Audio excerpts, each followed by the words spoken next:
রোজা নামাজ হজ জাকাত কিচ্ছু লাগবে না, দানের শেষে ভোট দিলে বেঁচে যাইতে পারবে। ধিক্কার জানাই তাদের, থুতুমারি ওদের মুখে, যারা হাদি হত্যার খবর শুনে আনন্দে পেটে পড়েছিল, হু করে বুনু উল্লাস করেছিল। হাদি হত্যার বিচার নিয়ে কোন রাজনৈতিক দলের কোনো ভূমিকাই দেখছি না। তাহলে কি হাদি হত্যার সঠিক বিচার হলে বড় বড় বাঁকা বাঁকা মাতামোটা সুশীল রাঘব বোয়ালটাই জালে আটকে পড়বে? অসম্ভবকে সম্ভব করে বিরাট চমক নিয়ে আসছে জামাত ইসলামী। আপনারা জাস্ট চমক দেখা শুরু করেছেন, সামনে আরো বড় কিছু দেখবেন। সাভার মডেল থানার ঠিক কয়েক কদম দূরে একটি পরিত্যক্ত পৌর কমিউনিটি সেন্টার, আর সেই ভবনেই গত 7 মাস ধরে ঘাপটি মেরেছিল ছদ্মবেশী এক ভয়ঙ্কর খুনি। পুলিশের একদম নাকের ডগায় থেকে সে একে একে 6টি মানুষকে হত্যা করেছে মাত্র 7 মাসে। দেশের গণতন্ত্র রক্ষা এবং অরাজনৈতিক শক্তির হাত থেকে দেশকে মুক্ত করতে বিএনপির সাথে ঐক্যবদ্ধ হয়ে কাজ করতে আওয়ামী লীগের কোনো আপত্তি নেই। সম্প্রতি জার্মান ভিত্তিক সংবাদ মাধ্যম ডয়েচ ভেলেকে দেওয়া এক বিশেষ সাক্ষাৎকারে কথা জানিয়ে রাজনৈতিক অঙ্গনে নিজেদের অবস্থান পরিষ্কার করেন বাংলাদেশ পতিত সরকারের সাবেক পররাষ্ট্রমন্ত্রী হাসান। আসসালামু আলাইকুম প্রিয় দর্শক শ্রোতা, নতুন একটা ভিডিওতে জানাচ্ছি সুস্বাগতম। আজকের এই ভিডিওটি কেমন হবে, কতটা গুরুত্বপূর্ণ, কতটা চাঞ্চল্যকর, ইতিমধ্যে ভিডিওর অংশ বিশেষ এবং শিরোনাম দেখে আপনারা গেস করে ফেলেছেন কেমন হতে চলেছে আজকের এই ভিডিওটি। আশা রাখবো সম্পূর্ণ ভিডিওটি দেখে যাবেন, একটু স্কিপ করবেন না। আজকের এই ভিডিওটি সম্পূর্ণ দেখলে অনেক কিছু বুঝতে পারবেন এবং জানতে পারবেন। বেশি কথা না বাড়িয়ে বিস্তারিত ভিডিওতে নিয়ে যাবো তার আগে ছোট্ট রিকোয়েস্ট থাকবে, যারা এরকম ভিডিও দেখতে ভালোবাসেন, পছন্দ করেন, চ্যানেলটি সাবস্ক্রাইব করে পাশে থাকা বেল আইকনটি বাজিয়ে রাখুন। প্রিয় দর্শক বন্ধুরা, চলুন তাহলে এই ভিডিওতে লাইক করে বিস্তারিত ভিডিওটি দেখে আসি মোবাইলের স্ক্রিন থেকে। তারা ব্যাকভাবে একের পর এক অনেকে আউলে গেছে, অপ্রয়োজনীয় কথাবার্তাও বলতেছে। এই কথাটা কোত্থেকে উঠে আসছে জানেন? এই যে জুলাই গণ অভ্যুত্থানে যেসব মা বাবা তাদের সন্তানকে হারাইছে, সেসব মা বাবাদেরকে নিয়ে আমাদের তারেক রহমান সাহেব বসছিল কোথাও চীন মৈত্রী সমিতিতে, আমার যতদূর ধারণা। যাই হোক, ওইখানে উনি বক্তব্য রাখতে যে খুব সুন্দর বক্তব্য রাখছে। আমি পুরো বক্তব্যটা 2 বার শুনছি। দরকার ছিল উনি সবাইকে ভাই দেশের স্বপ্নটা তুলে ধরছে, ওনার ভিতরে যে স্বপ্নটা ওইটা তুলে ধরছে। কিন্তু প্রথম দিকে কি কারণে বললো ওই গুপ্ত আর সুপ্ত, এটা না বললেও হয়তো আমার মনে হয়। অবশ্য না বললে কিন্তু আমার মনে হয় এই বক্তব্যটা এতটা আলোচনা হতো না। হ্যাঁ, আমার মনে হয় না এতটা আলোচনায় আসতো এই বক্তব্যগুলা। যাই হোক, উনি বলছে বিরোধী দলকে, ওই যে জেমিনি যেভাবে নাম নিল না, কিন্তু আমি নাম নিয়েই বলতে চাই। উনি শিবিরকে বুঝাইছে, আমাদের জামাত ইসলামকে বুঝাইছে, কারণ ওরা সুপ্ত গুপ্ত ছিল। কিন্তু ওনাদের দলের মানুষও কিন্তু সুপ্ত ছিল, গুপ্ত ছিল। আপনাদের মনে আছে হারিস চৌধুরীর কথা? উনি ছিলেন বেগম খালেদা জিয়ার উপদেষ্টা। উনি একটা টাইমে গায়েব হয়ে গেল, কেউ খুঁজা পাইল না। ওই যে হারুন, ডিবি হারুন, উনিও খুঁজা পায়নি, কিন্তু বহু চেষ্টা করছে। অনেকে মনে করতো উনি বিদেশে চলে গেছে, কিন্তু একটা টাইমে দেখা গেল উনি মানে ঢাকারই একটা জায়গায় একটা ছোট্ট ফ্ল্যাটে থাকতো একা একা, দাড়ি এত লম্বা হয়ে গেছিল, এবং ওই যে কোনো একটা মার্কেটে নিজে একটা কাপড়ের দোকানে কাজ করতো সেলসম্যান হিসাবে, গোপনে চলে গেছিল। আর গোপনে যাওয়াতেই ভাই ওই পুলিশের হাত থেকে বাঁচতে পারছিল, শেখ হাসিনার দলের থেকে বাঁচতে পারছিল। বাইরে তো ভাই কি করতো বুঝেনি। যাই হোক, উনি পৃথিবীতে নাই, আল্লাহ ওনাকে বেহেশত নসিব করুক। অনেক কষ্ট কইরা এই পৃথিবীতে অনেক কষ্ট পাইছে ভাই যাওয়ার আগে। দেখেন উনি যেটুক হায়াত পাইছিল ওটা পুরো করে যাইতে পারছে কিভাবে জানেন? গুপ্ত থাইকা। হ্যাঁ, ওই গুপ্ত আর সুপ্ত, সুপ্ত মানে তো ভালো বুঝাইলো, তাই না? আর গুপ্ত ওই যে গোপন হয়ে যায় যারা, এরা গোপন হয়ে গেছিল বাঁচার জন্য। এটা তো স্যার আপনি বুঝতে পারেন, তাই না? ওরা যদি বাঁচার জন্য গুপ্ত না হয় তাহলে কি 5ই আগস্ট আসে স্যার? আসে না তো। এটা বুঝতে হবে আমাদের সবাইকে। অযথা আমার মনে হয় এই ধরনের কথাবার্তা না বললেও চলে। হ্যাঁ, যাই হোক, আজকে দেখলাম নির্বাচন কমিশনার অফিসের সামনে অনেক হট্টগোল। হ্যাঁ, কারা? ছাত্র দল আসছে। ওনাদের দাবি দাওয়া কি? অনেক রকম দাবি দাওয়া। প্রথমত হচ্ছে গিয়ে এই যে আমাদের পোস্টাল ভোটটা, যে এই পোস্টাল ভোটটা নাকি সঠিক না। এই পোস্টাল ভোটটা নিয়ে এমন প্রশ্ন দেখা দিছে, এটা এখন বাতিল করতে হবে মনে হইতেছে। হ্যাঁ, এটা মাইনাই নিতেছে না। প্রথমত হচ্ছে ওই যে মাঝখানে ধানের শীষ পড়ছে ভাজের মধ্যে, এইটা নিয়ে কথা উঠছে।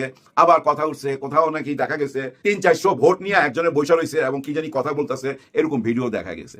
কিন্তু এটা হয়েছে কি জানেন? কুয়েতের একটা পোস্ট অফিস থেকে। ওই পোস্ট অফিসে কিছু বাঙালি ভাইরা আমাদের কাজ করে, প্রবাসী ভাইরা। ওরা হয়তো মনে করেন জামাতকে সাপোর্ট করেন অথবা যে কোনো দলকে সাপোর্ট করুক, ওরা না অতি উৎসাহিত হইয়া কিছু ছবি তুলছে, ভিডিও কইরা ছাইরা দিছে। ওরা আসলে ওগুলা না ভাস করতেছিল। কেন ভাস করতেছিল? এগুলা যার যার ঠিকানায় পৌঁছাইতে হবে, আর ঠিকানায় পৌঁছাইলেই খালি ভোট দিয়ে দিলে হবে না, ওরকম সিস্টেম না ভাই। এখানে একটা অ্যাপস ওপেন করতে হবে, সেই অ্যাপস এর মধ্যে আবার কোড নাম্বার আছে, নিজের চেহারা দেখাইতে হবে, ভোটার আইডি কার্ডের নাম্বার দিতে হবে, তারপরে ওই ভোটটা বৈধ হবে। এত সোজা না। আবার অনেক সময় হয় কি জানেন? আমাদের প্রবাসী ভাইরা সবাই মিলে এক জায়গায় থাকে, যেমন একটা রুমে 10 জন থাকে অথবা একটা রুমে 20 জন থাকে। অনেক সময় দেখা গেল একটা বিল্ডিং ভাড়া নিছে বা কফিল ভাড়া করে দিছে, ওই কফিলের ঠিকানায় ওনারা হয়তো 200 জন থাকে। এখন দেখেন এই 200 জনের তো আলাদা আলাদা কোনো অ্যাড্রেস নাই। ওই কফিলের নামে হয়তো দিচ্ছে ওনার অ্যাড্রেসে যে এই ঠিকানায় 200, হয়তো ওই 200 বাড়িতে কেউ নিয়ে আসছে, ওইটার ভিডিও তুলছে অতি উৎসাহিত হইয়া। এগুলা কিন্তু সবকিছু ক্লিয়ার করছে আমাদের নির্বাচন কমিশনার। উনি কিন্তু ক্যামেরার সামনে আইসা বলছে, সব ঘটনা তুলে ধরছে, কোনটা সত্য কোনটা মিথ্যা। কিন্তু এই ভোটটা অবৈধ, এই ভোটটা আর মানাই যাবে না, এই ভোটটা ক্যান্সেল করতে হবে, এরকম বোধ হয় আমার মনে হয় চাওয়াটা অতিরিক্ত চাওয়া হয়ে যাচ্ছে। আচ্ছা, আবার একটা ব্যাপার খেয়াল করেন, দেখেন এই যে আমরা প্রবাসীদের ভোটটা এখন চাইতেছি, আগে তো চাই নাই। দেখেন আপনাদের মনে আছে ওই যে পাপিয়া ম্যাডাম, উনি কি বলছিল? উনি সরাসরি বলে নাই প্রবাসীরা কেন আবার ভোট দিতে যাবে, ওরা তো ভাই টাকা কামায়, বাড়িতে টাকা পাঠায়, নিজের বিল্ডিং বানায়, ঘর বানায়, নিজের ছেলে মেয়েরা লেখাপড়া করায়, তারা তাদের ঘর উন্নতি করতেছে। তারা কি কখনো জেলে গেছে? তারা কি পুলিশের বাড়ি খাইছে যে তাদেরকে ভোটের অধিকার দিতে হবে? তখন তো কেউ প্রতিবাদ করে নাই। কিন্তু দেখেন এই ভোটের অধিকারটা আইনা দিচ্ছে কিন্তু জামাতে ইসলাম। জামাতে ইসলাম বলছে যে না, আমাদের প্রবাসী ভাই বোনদের ভোটের অধিকার আমরা চাই।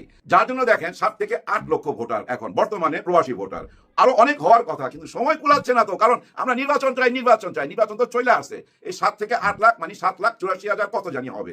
আমাদের নির্বাচন কমিশনার এই কথাটাই বলছে, এবং কোথাও কোনো জালিয়াতি হয় নাই, ভুল বুঝাবুঝি হয়েছে। কিন্তু এই ভুল বুঝাবুঝি তো মাইনা নিতেছে না। আবার ওনারা আরেকটা জিনিস মাইনা নিতেছে না, এটা আমার কাছে অদ্ভুত লাগলো। আজকে ছাত্র দলের এই চাওয়াটা নিয়ে মির্জা ফখরুল সাহেবকে যখন প্রশ্ন করলো, উনি বললো যে হ্যাঁ ওনাদের চাওয়া তো ঠিকই আছে। কোন চাওয়া জানেন? অদ্ভুত ব্যাপার, এখানেও কেন না বলতে হবে আমার মাথায় কাজ করে না। কোথায় জানেন? শাহজালাল বিশ্ববিদ্যালয় নির্বাচন। শাহজালাল বিশ্ববিদ্যালয় নির্বাচন আগামী 20 তারিখে। এই 20 তারিখে হওয়ার কথা, কারণ কি ভাই? এটা নিয়ে তো টাল বাহানা কেন? এই নির্বাচন হতে পারবে না কেন? এই নির্বাচনের সাথে জাতীয় নির্বাচনের কি সম্পর্ক? এই নির্বাচন কেন এখন দিল? এটা মাইনা নিতেছে না ছাত্রদল। এটা কেমন চাওয়া হইলো? অদ্ভুত একটা চাওয়া না? এই চাওয়া ভালো লাগে শুনতে, মনেই হইতাছে যে 5টা বিশ্ববিদ্যালয় হাইরা গেছে, এখানেও হাইরা যাবে, যার জন্য না বলতেছে। সব জায়গায় না বলতে হয় না, এটা ঠিক না। হ্যাঁ, ওনারা নার মধ্যেই আছে। আচ্ছা ধরেন শাহজালাল বিশ্ববিদ্যালয় থেকে কেউ কি দেখছে, বা আমাদের সাংবাদিকরা ওইখানে যা জিজ্ঞাসা করছে, ওইখানে যারা লেখাপড়া করে যে ভাই তোমরা কি নির্বাচন চাও, এরকম কোনো প্রশ্ন করছে? এরকম কোনো ভিডিও দেখছেন? দেখি নাই। কিন্তু এখান থেকে চাওয়া হচ্ছে, ঢাকার কেন্দ্র থেকে চাওয়া হচ্ছে যেন শাহজালাল বিশ্ববিদ্যালয় নির্বাচন না হয়। এই নির্বাচন আটকাইতে গেলে আবার সেই না, এই যে না না না, এই না ব্যাপারটা বুঝছেন অনেক ক্ষতি করে দিচ্ছে। তো মানুষের কাছে ভুল মেসেজ যাচ্ছে। মানুষ কি মনে করবে যে হায় হায় হাইরা যাওয়ার ভয়ে এখন নির্বাচন চায় না। আবার দেখেন এই যে প্রবাসী ভোটটা মাইনা নিতেছেন না, এখান থেকে কি মেসেজ যাচ্ছে জনগণের কাছে?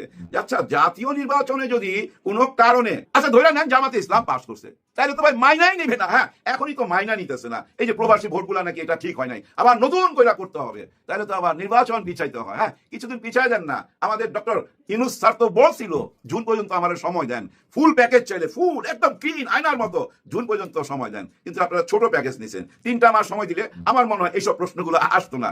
যাই হোক, আমার যেটা মনে হয় বুঝছেন, এই পুরনো ধ্যান ধারণা এগুলা ছাড়তে হবে। হ্যাঁ, নতুন ধ্যান ধারণা আনতে হবে, নতুন রাজনীতি করতে হবে। এই যে গুপ্ত সুপ্ত বা এই দলকে দেখেছি ও দলকে দেখেছি, আবার ওই যে 71-এর কার্ড খেলা, 71-এর বিচার হইতে হবে, এই পুরনো ব্যাপারগুলা ভাল লাগতেছে না তো ভাই। একটা টাইমে জানেন এই যে মিষ্টি বানাইতো কারা, মরণ চান, নাম শুনছেন না? মানে আমাদের সনাতনী ভাইরা এই ব্যবসাটার মধ্যে জড়িত ছিল, মানে মিষ্টির দোকানগুলা। ওই টাইমে কিছু মুসলমান আবার মিষ্টির দোকান দিল, কিন্তু আমরা তখন মিষ্টি কিনতাম কিন্তু ওই যে সনাতনী ভাইদের ওইখান থেকে, মানে ওই মরণ চান থেকে যা মিষ্টি কিনতাম। মিষ্টি যখন খামু আসল লোকের থেকে খামু, ওই এখন যে নতুন দোকান দিচ্ছে তার কাছে যাবো না। তার মানে কি জানেন, আমরা যদি 71-এর ওই কার্ডটা খেলতে চাই, স্বাধীনতার পক্ষে আর বিপক্ষের ওই কার্ডটা যদি আবার টেবিলে ফেলতে চাই, তাহলে আওয়ামী লীগের থেকেই ফেলুক, আওয়ামী লীগের ঘর থেকেই মিষ্টিটা খামো। ওদের চেয়ে তো আর ভালো এই কার্ড কেউ খেলতে পারে না, এটা তো আমরা জানি। আমরা কেন আবার ওই যে সাব লেট দেয় না, সাব লেটে যাবো কেন? আসলে ভাই ব্রাদার দেখেন নতুন রাজনীতি কি আমাদের দেশে, এতক্ষণ যেগুলো আলোচনা করলাম এগুলো কিন্তু পুরনো রাজনীতি। এইসব রাজনীতি এখন চলবে না। নতুন রাজনীতি কি? নতুন একটা রাজনীতি এই দেশে চলে আসছে ভাই, ওই রাজনীতির দিকে মনোযোগ দিতে হবে। সেটা কি জানেন, যে দলই করুক না কেন, ওই যে ওনাদের আধিপত্য থেকে মুক্ত হইতে চাই, ওদিকে নজরটা কিন্তু সবাই সাধারণ ভোটাররাও কিন্তু বুঝা গেছে, একেবারে সাধারণ মানুষ যারা, অতি সাধারণ যারা, তারাও বুঝা গেছে যে নতুন বাংলাদেশ মানে, নতুন রাজনীতি মানে ওদের হাত থেকে মুক্তি চাই, আগে ওদের হাত থেকে বাঁচতে হবে। ওদের মধ্যে কাদের বুঝা নিচ্ছেন তো, এবং ওদের দালালদের হাত থেকেও বাঁচতে হবে। ওই দালালরা যদি দালালি ছাইরা দিয়া আবার নতুন ভাবে আসে, মানুষ গ্রহণ করবে, কোনো দালালকে মাইনা নিবে না। তাই একটাই কথা বলবো, ওই যে ওদিকে হাত বাড়ায়েন না, যেই হাত বাড়াইবেন ভাই, তলে তলে যেই হাত বাড়ান, যত বড় ধোকা দিয়ে আসেন না কেন, 1 থেকে 1.5 বছর টিকতে পারবেন, 1 বছরও পুরো টিকতে পারবেন না। ধোকা দিয়া লাভ নাই ভাই। হ্যাঁ ভাই, ধরেন আমি আপনাকে বিশ্বাস করলাম, এখন আমি আপনাকে বিশ্বাস করার পর আপনি আমাকে ধোকা দিয়ে দিলেন, এটা কি আমার দোষ? আমি তো আপনাকে বিশ্বাস করছি, ধোকা দিয়েছেন আপনি, এটা আপনার দোষ, আপনার প্রবলেম। ঠিক তেমনি এই যে চরমোনাই পীর সাহেব, ওনার প্রবলেম, ধোকা তো উনিই দিছে। এক জায়গায় 11 জন মানুষ আছে, 10 জন একদিকে, একজনই সবকিছু, ওনার কথাই চলবে সবকিছু, এই 10 জনই ভুল। এটা কি বিশ্বাসযোগ্য? না, বিশ্বাসযোগ্য না, তাই না ভাই? কিন্তু এখানে একটা কথা আছে, অনেক অনেক বুড়া কথা বলতেছে, দুষ্ট কথা বলতেছে, ওনার অতীত তুইলা নিয়ে আসতেছে। এই যে চরমোনাই পীর সাহেব ছোট ভাই, অনেক অতীত, দুবাইতে কি করছে, অমুক জায়গায় কি করছে, হাবি যাবি, আমি এটার পক্ষে না। এই কাদা ছোড়াছুড়ি দরকার নাই। উপরেরা যা করে ভালোর জন্য করে। ওনারা চলে গেছে, ওনারা কি অপবাদ দিতেছে যে জামাতে ইসলাম ইসলামিক দল না। এটা কইলে কেউ বিশ্বাস করবে? বরঞ্চ জামাতে ইসলামের যে উপকারটা করে দিছে না ভাই, এই জন্য ধন্যবাদ দেওয়া উচিত। কি উপকার জানেন? জামাতে ইসলামকে অনেকে মনে করতো না এরা তালেবান সরকার গঠন করবে, এরা শরিয়া আইন চালায়া নারীদেরকে ঘরে বন্দি করে রাখবে। ওই যে 5 ঘন্টা কাজ করার কথা বলছে, ওইটা নিয়ে টক শুতে দেখছেন না কত রকম আলোচনা। কিন্তু লাভ কি সেসব আলোচনা কইরা? কোনো লাভ নাই, 2 পয়সার লাভ নাই। কারণ মানুষ তো বুঝা ফেলাইছে, মানুষ সত্যটা জানে, ভুল বুঝানো যাবে না কাউকে। আর একটা কথা মনে রাখতে হবে, ইট মারলে না পাটকেল খাইতে হবে। হ্যাঁ ভাই, আপনি যখন ইট মারবেন কাচের ঘরে বৈশা, তখন বাকি যেটা আসবে সেটার নাম পাটকেল। আর ওই পাটকেল যদি কাচের ঘরে পড়ে, কি রকম আওয়াজ হবে, ঝুনঝুন করে সবকিছু ভাঙ্গা পড়বে। এই যে গুপ্ত আর সুপ্ত বলছে, এখন দেখেন অনেক কথাই তো তুলে আনতেছে, অনেক অতীত সামনে চলে আসতেছে। এরকম প্রশ্ন আসছে, ভাই গুপ্ত সুপ্ত থাইকা তাও তো আমরা একটা ফ্যাসিস্ট সরকারের থেকে দেশটাকে মুক্ত করতে পারছি। আপনার জীবনের মায়া আছে, আমাদের জীবনেরও তো মায়া আছে, আমরা গুপ্ত থাইকাও তো ভাই ফ্যাসিস্টদেরকে সরাইতে পারছি, তাই না ভাই? এটা একটা যুদ্ধের কৌশল। একটা ছবি দিয়ে আমি ভিডিওটা শেষ করতেছি। আমাদের ডাক্তার শফিকুর রহমানের অবস্থাটা দেখেন, উনি যখন জেল খাটছে, আর আপনারা যারা এখন গুপ্ত সুপ্ত বলতেছেন, আপনাদের লাইফ স্টাইলও আপনারা দেখেন। সবার জন্য সবাই দোয়া করবেন। আল্লাহ হাফেজ। অসম্ভবকে সম্ভব করে বিরাট চমক নিয়ে আসছে জামাত ইসলামী। আপনারা জাস্ট চমক দেখা শুরু করেছেন, সামনে আরো বড় কিছু দেখবেন। মুফতি আলী হাসান ওসামা জামাত ইসলামীতে যোগ দিয়েছে, এটা দেখেই একটা অঙ্গন কাঁপছে। চরমোনাইয়ের মনে কোনো জ্বালা, খুব কষ্ট। চরমোনাইয়ের লোকজনই চরমোনাই ছেড়ে জামাতে যোগ দিচ্ছে, আবার খেলাফত মজলিসের লোকজনও জামাতে যোগ দিচ্ছে, কওমি আলেমুল আমাদের মধ্যে সুপারস্টাররা জামাতে যোগ দিচ্ছে। আপনারা কি দেখছেন? আলী হাসান ওসামার বসের বস জামাতে যোগ দিবে সামনে, পাইপ লাইনে আছে, আমরা জানি। কখন কোন বিষয়টা সামনে আনা দরকার, কখন কে যোগ দিবে, কার যোগদানটা কখন হওয়া উচিত, আল্লাহর চাইতে উত্তম পরিকল্পনাকারী কেউ নেই। জামাতেরও পরিকল্পনা আছে, যারা যোগ দিবেন তাদেরও পরিকল্পনা আছে, নির্বাচনে কয়দিন আগে কখন কি, অনেক হিসাব নিকাশ আছে। কিন্তু আমি এটাই বলবো যে চমক দেখার জন্য অপেক্ষা করেন। জামাতের বহুমুখী মাল্টি ডাইমেনশনাল চমক দেখবেন। অনেক বড় বড় কওমি আলেম ওলামারা, কওমিদের মধ্যে আরো অনেক বড় বড় মুহাক্কিক সুপারস্টার আলেমরা জামাত ইসলামীতে যোগদান করবে। চরমোনাইয়ের অনেক গুরুত্বপূর্ণ লোকজন, অলরেডি প্রতিষ্ঠিত ব্যবসায়ী সহ বেশ কয়েকজন জামাতে যোগ দিয়েছে, এরকম আরো অনেকে জামাতে যোগ দিবে। কারণ চরমোনাই কার্যত নির্বাচনী রাজনীতি থেকে ছিটকে পড়েছে। অতএব নির্বাচন যাদের কনসার্ন, তারা চরমোনাই করবে, এটা অযৌক্তিক। হ্যাঁ, আপনি মুরিদ হিসেবে জিকির শেখার জন্য আপনি আগে বাসে উঠতেন লাভ দিয়ে, এখন বাসে উঠেন না, আপনি চরমোনাই করেন। কিন্তু নির্বাচন এবং ভোট, নির্বাচন মিন্স জেতার জন্য, নির্বাচন নলিপক্ষ হওয়ার জন্য না।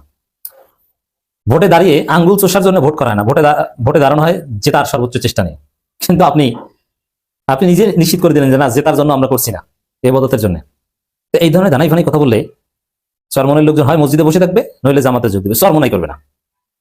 তো দর্শক, আলেমুল আমাদের, বিশেষ করে কওমি আলেমুল আমাদের, চরমোনাই বলয়ের দেওবন্দি ধারা আলেমুল আমাদের জামাতে যোগদানের চমকপ্রদ অনেক খবর আপনারা পাবেন। তবে কখন পাবেন? দেখবেন যে যখন একটা গোষ্ঠী জামাতের বিরুদ্ধে লেগেছে, জামাতকে বেশিং করছে, বা জাতীয়ভাবে জামাতের বিরুদ্ধে একটা ষড়যন্ত্র চলছে, তখন ওই সময়ের মধ্যে মোক্ষম সময়ে এরকম যোগদানের ঘটনা সামনে আপনারা দেখতে পাবেন। আল্লাহ এইভাবেই পরিকল্পনা করেন।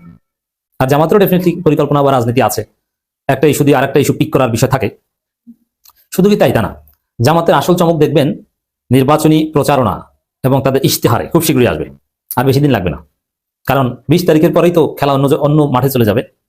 তখন জামাত কতটা মেধাবী দল, কতটা দূরদর্শী, এটা প্রমাণ করার সময় আসবে।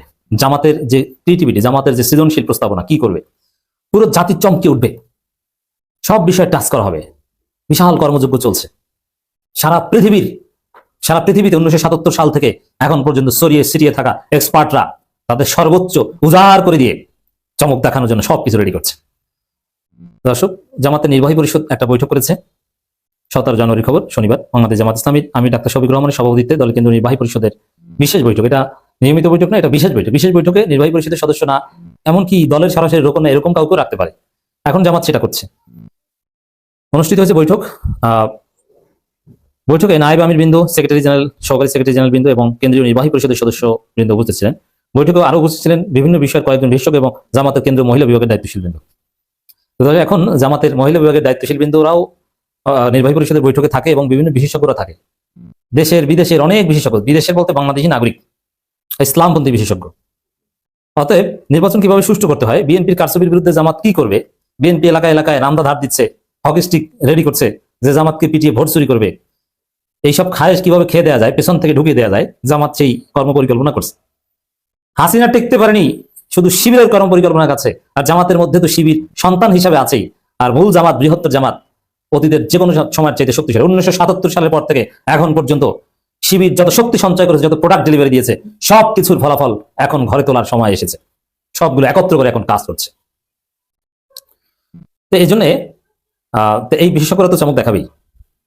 জামাত জোয়ারে জামাতের ক্রিয়েটিভিটিতে সরমনাই বা এই টাইপের গণবিচ্ছিন্ন অপ্রাসঙ্গিক কোনো দল রাজনীতিতে আলোচনায় থাকবে না। আলোচনায় থাকবে অনলি বিএনপি ভার্সাস জামাত জোট, এবং বিএনপির ছাত্রীপনার কারণে জামাতের সাথে তার কোনো দিক থেকে পারবে না। এছাড়া নির্বাচন উপলক্ষে প্রচার কার্যক্রম অংশ হিসেবে আগামী 22 জানুয়ারি ঢাকায়, 23-24 জানুয়ারি উত্তরবঙ্গ সহ সারা দেশে আমিরে জামাত সফরসূচি চূড়ান্ত করা হয়েছে। উত্তরবঙ্গের অধিকাংশ আসনে চোখ বুজে জামাত জিতবে। দক্ষিণবঙ্গ থেকে শুরু করে মধ্য বাংলাদেশে সমান সমান প্রায়, এবং দক্ষিণ বাংলায় কিছুটা হলেও বিএনপি এগিয়ে থাকবে। ওভারঅল জামাত জিতে সরকার গঠন করবে। তো এই জন্য যা করা দরকার আইনের মধ্যে থেকে সবকিছু জামাত করছে। টাকা পয়সার আল্লাহর রহমতে কোনো অভাব নাই। কৌশল, ক্ষমতা, শক্তি কোনো কিছুর অভাব হবে না। বেশি শক্তি লাগবে নির্বাচনের দিন, ভোট টাকাটাকি করবে, জামাতের সাথে কেউ মারামারিতে পারবে না। আমি বললাম এই মুহূর্তে জামাতের যে শক্তি, ছাত্র দল বিশ্ববিদ্যালয়গুলোতে শিবিরের সাথে একটু মারামারি করতে আসেন না, এটা আমি কথার কথা বললাম। মারামারি বাংলাদেশের রাজনীতি আর মারামারি চলবে না, ছাত্র রাজনীতি। গ্রামে গঞ্জে যারা মারামারি করবে রাজনীতিতে তাদের কবর রচনা হবে। মারামারি মুক্ত একটা শান্তিপূর্ণ রাজনীতি, এটা 5 আগস্ট পরবর্তী বাংলাদেশের একদম বাস্তবতা। অতএব যারা হকিস্টিক বানাচ্ছেন আর রামদা দাঁড় দিচ্ছেন, ওইটা আপনার পিছন থেকে ঢুকা ছাড়া অন্য কোনো কাজে লাগবে না। ওইটা আপনার গলার কাটা হবে একদিন। যারা চান্দাবাজি করেছেন, 1 টাকা চান্দাও আপনি গোপন করতে পারবেন না। টুডে আর টুমোরো আপনি যদি 10 টাকা চান্দা খেয়ে থাকেন, ওই 10 টাকা চান্দার বিচারের মুখোমুখি আপনাকে হতেই হবে। দর্শক, জামাত ইন্টারনালি এভাবে এগিয়ে যাচ্ছে। বড় বড় আলেম ওলামারা জামাতের দিকে আসছে। এমনকি অনেকে বলছে রেজাউল করিম আবরার সাহেব জামাতে যোগ দিতে পারেন। অনেকে দোয়া করছেন আল্লাহ রাব্বুল আলামিন এই জীবন্ত লাইব্রেরি রেজাউল করিম আবরারকে আপনি জামাত ইসলামের জন্য কবুল করেন। আমি মনে করছি না যে তিনি আসবেন, আসতে পারেন, কিন্তু এরকম সম্ভাবনা আদৌ আমি দেখিনি। তবে আর অনেক বড় বড় আলেম ওলামারা আসবেন। আমিরে জামাতের ফরেন পলিসি সাকসেসফুলি অপারেট হচ্ছে, পররাষ্ট্রনীতি বাস্তবায়ন চলছে। অ্যাজ ইফ যে ক্ষমতায় পুরো কূটনৈতিক অঙ্গনের ঝোঁক আমিরে জামাতের দিকে। হাসিনার ছিল মোমেন্ট, আর আমাদের তারেক রহমান নতুন মোমেন্ট বাইর করছে। হাসিনা মোমেন্ট রে বানাইছিল পররাষ্ট্রমন্ত্রী, তার কথাবার্তার নমুনা শুনেন না আপনারা? ভারতের সাথে আমাদের সম্পর্ক স্বামী স্ত্রীর কথাটা মনে আছে? আর তারেক রহমান এখন একজন নতুন মোমেন্ট পাইছে, আপনারা শুনলে আসবেন। নতুন মোমেন্ট হাসিনা, তারেক রহমান একজন নতুন মোমেন্ট পাইছে। 1 সেকেন্ড আপনাদেরকে দেখাই নতুন মোমেন্টটাকে।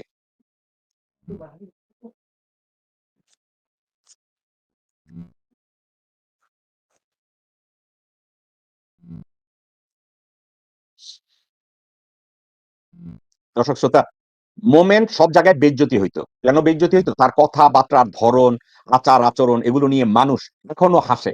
হাসিনার পররাষ্ট্রমন্ত্রী। আর তারেক রহমান এখন কি বানাইছে, ওটারে কি বলে, একজন নতুন মোমেন্ট খুঁজা পাইছে তারেক রহমান। এই নতুন যে মোমেন্ট খুঁজা পাইছে, লেখাপড়ায় ভণ্ড, নিজের ক্যামব্রিজের এডুকেটেড বানায়, অথচ ক্যামব্রিজে তার কোনো রেকর্ড নেই। অর্থাৎ আমি বললাম যে আমি অমুক জায়গা থেকে অমুক করছি, কিন্তু ওখানে কোনো রেকর্ড নেই। তারেক রহমান তারে নতুন মোমেন্ট, অর্থাৎ তারে নাকি পররাষ্ট্রমন্ত্রী বানাবে। এখন তারেক রহমান হয়তো বানাবেও, কারণ বলদ কি আর মানে আপনি কি এই সংসারে যদি বলদ না থাকে, বলদ কয়টা কিনা সংসারে ঢুকাইবেন? এখন তারেক রহমান একজন বলদ বাইর করছে, মোমেনের জায়গাটা যে নিবে। এখন এই মোমেন্ট, হাসিনার ছিল মোমেন্ট, আর আমাদের তারেক রহমান নতুন মোমেন্ট বাইর করছে। দেখেন এই নতুন মোমেন্টের কাজ কারবার, হাসি, কথাবার্তার স্ট্যান্ডার্ড কি? ছাড়া কোনো অসুবিধা নাই, বুঝছেন তো? তো এখানে মানে যারা ক্যালকুলেট করতেছে যে আমরা মেবি গো বিয়ন্ড 50, তাহলে এদের জন্য তার 100 আসন ছাড়া কোনো ব্যাপারই না। তো মোমেন্ট, নতুন মোমেন্ট। এখন এই নতুন মোমেন্টের আবার কথা শুনেন। ভারতের সাথে কি সম্পর্ক হবে? ভারতের প্রধানমন্ত্রী, মাননীয় প্রধানমন্ত্রী নরেন্দ্র মোদী সাহেব চিঠির মাধ্যমে যখন উনি কন্ডোলেন্স মেসেজ জানান চেয়ারম্যান সাহেবকে, ওই লেটারেই বলছেন যে তারেক রহমান সাহেবের নেতৃত্বেই নয়া দিগন্ত এবং নয়া new phase of relations they are willing to reset. শুনছেন তার যোগ্যতা কি জানেন? আমির খসরুর একটা ছবি দেখছেন না? কোন ছবি? আমির খসরুর যে ছবিটা আপনাদেরকে আমি প্রায় দেখাই। আমির খসরু যখন অমিত সাহেব এইখানে ধুতির নিচে মাথা দিতে গেছে, আমির খসরুর ওই হুমায়ুন কবিরের ছবিটা নাই, এইখানে পিছনে দাঁড়ানো ছিল এই হুমায়ুন কবির। কারণ আমির খসরু মাহমুদ চৌধুরীর মিনিমি হয়েছে এই হুমায়ুন। বেগম খালেদা জি এটা টের পাইছে। বেগম খালেদা জিয়া টের পাইয়া সে চাইছিল এই হুমায়ুন কবিরকে তারেক রহমানের পাশে থেকে সরাইতে। খালেদা জিয়া সর্বান্তকরণের চেষ্টা করছে এই চুমকির কুমারে তারেক রহমানের পাশে থেকে সরাইতে। তুই যে তারেক রহমানের শ্বশুরা ছিল র, তারেক রহমানের শাশুড়ি র, তারেক রহমানের বউয়ের বড় বোন বিন্দু র, তারা কি ওইখানে সরাইতে দিবে? সরাইতে দেয় নাই। এই হুমায়ুন কবির বলছে খালেদা জিয়ার কোনো ক্ষমতা নাই আমারে সরানোর, চ্যালেঞ্জ করে বলছে এই হুমায়ুন কবির। তো শিক্ষাগত যোগ্যতা কোন রকম টাইনা মাইনা গ্রাজুয়েশন করছে, শুয়োরের বাচ্চা বলছে সে নাকি ক্যামব্রিজে মাস্টার্স করছে, অথচ কোন রেকর্ড ক্যামব্রিজ অ্যাকনলেজ করছে। আমার না, লন্ডনে এক ভদ্র মহিলা আছে, ক্যামব্রিজে যোগাযোগ করছে, ওই ইমেইলের প্রত্যেকটা কপি আমার কাছে আছে। আর একটা কথা, আমি যখন এগুলো নিয়ে প্রশ্ন করি না, কোনো ফাঙ্কির পন্থা আমার কাছে চ্যালেঞ্জ করে না, একটা কারণে, কারণ সত্যটা বেরিয়ে যাবে, সত্য একের পর এক আমি বলতে থাকবো। আপনারা দেখেন আমার হাতে কিন্তু কোনো কাগজ নাই, সরাসরি আপনাদেরকে বলছি সত্যগুলো। আমি কোনো ভিডিও বানাই না রে ভাই, লাইনে বলে দেই আপনাদেরকে। প্রিয় দেশবাসী, শুরু থেকে শেষ পর্যন্ত যারা এই ভিডিওটি দেখেছেন সকলকে জানাই অসংখ্য অসংখ্য ধন্যবাদ। যারা এরকম নিউজ ভিডিও পেতে পছন্দ করেন তারা অবশ্যই এই চ্যানেলটি সাবস্ক্রাইব করে পাশে থাকা বেল আইকনটি বাজিয়ে দিবেন। যারা এখনো এই ভিডিওটি শেয়ার করেননি, এই ভিডিওটি দ্রুত শেয়ার করে সকলকে দেখার সুযোগ করে দিন। আজকের মতন এই পর্যন্ত, দেখা হচ্ছে পরবর্তী কোনো ভিডিও নিয়ে ইনশাল্লাহ।